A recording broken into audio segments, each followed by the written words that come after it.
Hey guys, so I just want to talk to you about vitals a little bit. You will be taking vitals on clients only if it is in their plan of care. If it's not in their plan of care to take their vitals, then it's not something that we automatically do unless they or someone else in the home is asking for their vitals to be taken.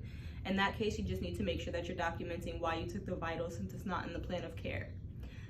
Make sure that when you're taking the client's temperature that you know that the average temperature for the oral is 98.6. When you put a thermometer in the client's mouth, be sure to tell them to put it under their tongue and to close their lips tightly around it and to not bite down with their teeth. Also, respirations, when you count respirations, it's every time that the chest goes up and then comes back down, that's 1. The average for respirations is between 12 and 20.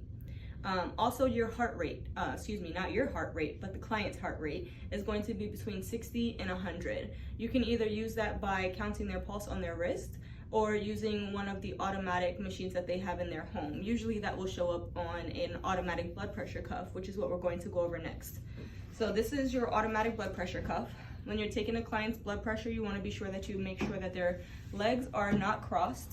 You want to put it on the arm where the heart is, so the left arm, unless the client is female and has had a mastectomy. In that case, you don't put it on the side of the mastectomy, you put it on the other side. When you put this cuff on the arm, you want to make sure that it's nice and snug.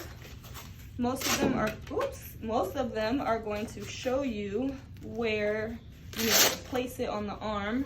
As you can see here, this little dot is going to come right here on the client's arm, so I'm a little off.